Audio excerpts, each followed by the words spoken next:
thank you so much. This is truly an honor and a privilege today to spend a few moments with you. And I have to say, I've had a chance to look at what you're going to be covering today, and I am blown away.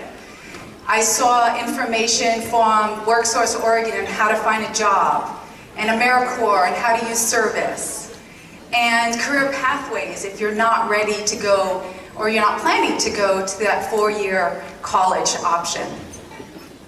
I also saw so many options for industries, from transportation to education to cybersecurity to graphic design and art and music. And actually, you can actually go and meet with a chef, which, truth be told, if I was in career day today, I would have probably done really well. I'm a terrible, terrible chef. My first cake I broiled. I actually put it in the oven and put broil instead of bake, and it came out like soup. So, I know, it's gross. But the truth be told, you can't be great at everything. Before I begin my story, I want to also talk about the definition of career, because I did some research. So if you look at the dictionary, there are different terms for what a career means. So some dictionaries, for example, Cambridge, will say a career is an opportunity where you are going to excel in a job, advance training, and make a lot of money as part of your growth. I see that more as corporate. If you look at Oxford, their idea of career is life and work learning, the combination of both.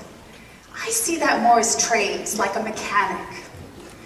And yet, if you look at Wikipedia, their definition of career is your life's calling.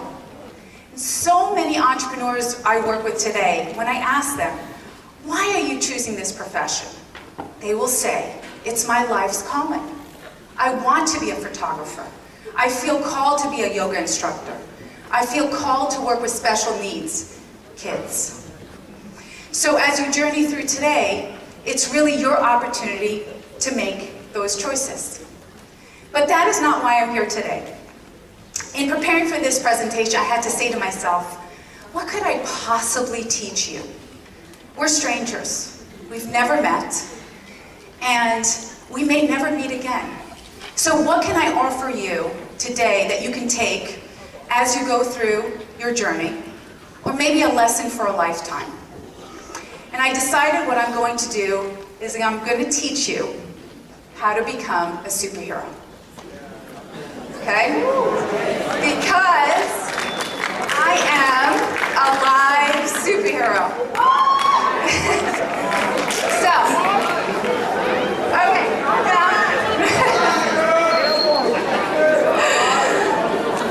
now, before I get into the story of why I am a live superhero, I want to talk about some quotes from superheroes that you know today. So if you take Iron Man, right? How many people here love Iron Man? Okay. Okay, all right. So Iron Man has said, you can take away my suit, you can take away my home, but there's one thing you will never be able to take away from me, and that is I am Iron Man. Wonder Woman. How many people have seen Wonder Woman? Okay. All right. Wonder Woman has said, I have always learned that good will always triumph evil, and my job is to always bring good to this world. And lastly, Batman.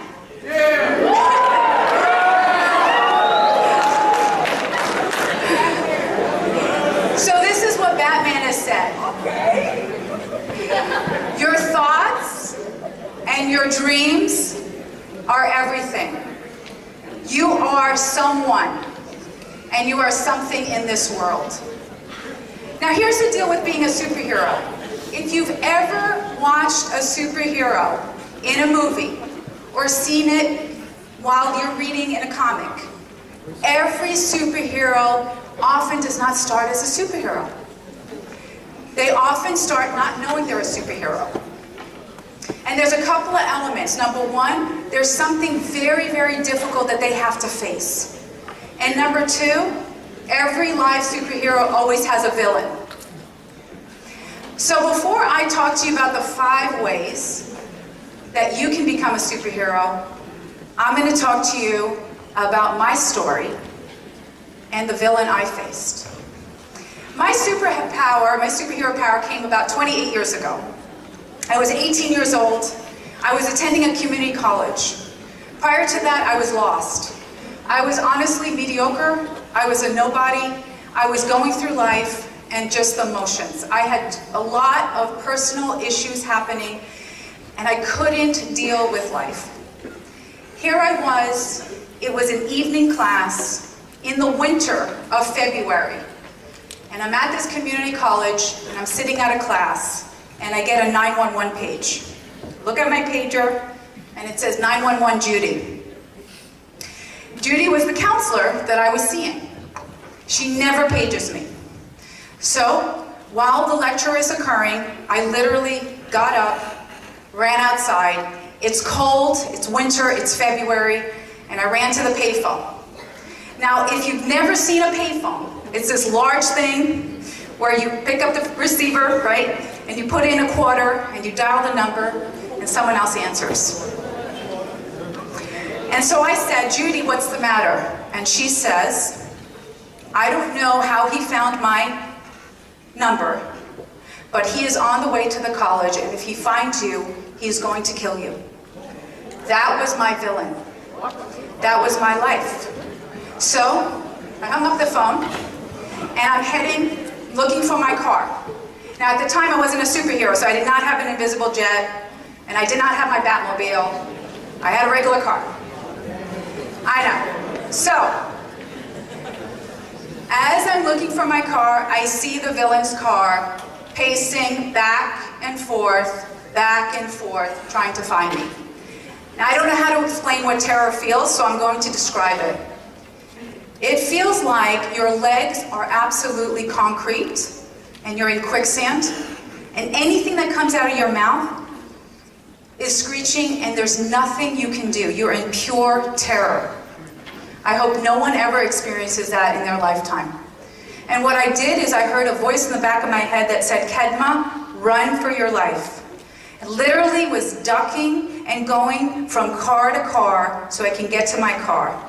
I got the key, I turned, opened, and I got the only thing that was important to me, which was my books. I went back to the payphone, and I called the person I was seeing for help. And that would be the last time I would set foot in my home. From that moment on, I was completely homeless. I obviously did not have a job. And more importantly, I had no means to pay for my education. A group of friends found me my first basement apartment over the weekend. I want to just quickly describe it. It was an illegal apartment. It was in the East Coast in New York. You had to go down 15 stairs. The windows were shut tight, and it was infested with cockroaches and ants. And that would be my home for 5 years. Another group of friends found me my first job. When I went for the interview, it was to be a collector at a hospital. The woman who was interviewing me, Patricia, she said, "We want to hire you." I said, "Please understand I'm in hiding. So as long as everything is confidential, I will be your best employee." I stayed there for 5 years. And then I did something brave. I wrote a letter to the community college, and I detailed everything I had been facing, because I could not afford that education. And I sent it. And 2 weeks later, they called me and said they wanted me to come in and meet with the committee. I want you to imagine what that feels like. You're 18 years old. I walk into this room. There's 12 people around a table who have read my gut-wrenching story.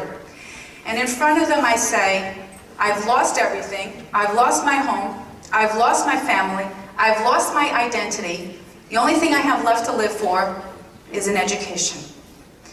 They asked me to go to the secretary's office while they deliberate. At the secretary's office, I wrote a letter to God. Now, I don't know if superheroes write letters to God or universe, but at that point, I wasn't a superhero, so that was what I was doing. And in that letter, I made it really clear.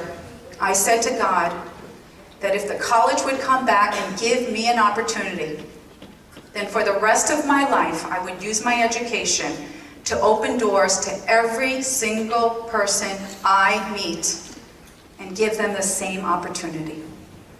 2 hours later, I was called in. I was nervous, my hands were clamped. I didn't know what was going to happen. And this woman said, "Kedma, please stand up." She said, "I want to shake your hand for the woman you are, tell you you are getting a full scholarship to this college." Now, thank you. The reason I stand here today is that moment is when I became a superhero. Because at that moment, I made a commitment that for the rest of my life, everything I do would be to help others. So I went on. I finished there, and I went and did my 4-year degree, and I went and did my 6-year degree, my master's, and every moment was always reflected back to that promise. And today, I am a real-life superhero. Every single person I touch, I help them create dreams. I help them break through barriers. I help them look at ways that they can become their own superhero. So I'm going to talk to you about the 5 things you need to pay attention to. Number 1, in order to be a superhero, you have to know what your gift is. Superheroes always know what their gift is. Superman is great strength. Wonder Woman is the ability to extract truth. Batman, he's a phenomenal detective. As you journey today, think about, what are you going to be? And what kind of gain can you receive as a superhero? Are you going to be powerful in law, or as a chef, or as a cyber expert that gets rid of crime? Whatever that is, you have to own it, and you can't be mediocre. Superheroes are not mediocre. They have greatness. The second thing you have to do is you have to train hard. Superheroes train hard every single day. And you know what? It's not about how hard they get hit. It's how fast they get up and keep fighting. When was the last time you saw a movie where Spider-Man was just sitting back, eating popcorn, and saying, you know, I'm just going to get back to saving people at 11 a.m.? Right? So, my point is, superheroes train hard and they stay focused. Number 3, superheroes save themselves. I'm going to be really honest. Once you leave this wonderful environment, life gets tough. And if you're one of those lucky people who has a family that loves them and you have all these resources, congratulations. You're in the minority. The rest of us have to fight every day to keep going. So you have to learn how to save yourself, which means discipline. It means looking at life and saying, what am I going to do to keep getting up and keep trying? Number 4, every superhero has a sense of urgency. The way I live my life is very simple. I wake up every morning and I say, today is my last day on earth. What am I going to do to make a difference? Today is my last day on earth. Who can I help? I live my life with a sense of urgency. Time is precious and we waste it. So let's take 5 minutes, for example. We can all probably agree that 5 minutes is really not a big deal. We can give up 5 minutes. We can waste 5 minutes, except if 5 minutes turns into an hour, or turns into a day, or turns into a year. But what if I said to you, okay, let's see how powerful 5 minutes is. I'm going to take you right now, and I'm going to put you in the middle of the ocean, surrounded by sharks. And by the way, you don't know how to swim, and I'm going to see how long you think 5 minutes is. That will be the 5 longest minutes of your life. So time is relative. The last thing that makes a superhero is they always hang out with superheroes. Look at Justice League. You have Batman, Wonder Woman, Aquaman, Robin. They don't hang out with villains. I want you to think about, when was the last time you saw the Joker and Batman hanging out? It doesn't often happen. I hear all these flurries. or Lex Luthor and Superman. Here's my point. You don't know the villains that show up in your life. Very rarely are they going to admit they're a villain, because a villain is a good villain. That's their job. But you have to pay attention to who you surround yourself with, because who you surround yourself with, I promise you, that is who you will become. And so I'm very careful who I surround myself with.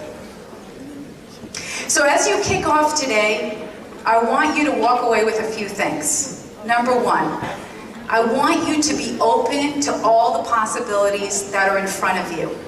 Don't just say no to something. Be open to it. I want you to imagine 10 years from now that you are a superhero. What does that look like for you? Are you saving lives? Are you a nurse? Are you helping people by making a difference in counseling? I don't know your journey, but you need to figure that out. And lastly, while I am a life superhero, when I look around this room, I just see superheroes in training. So what I want to do is I want to challenge you to just join our force and become a superhero. Thank you.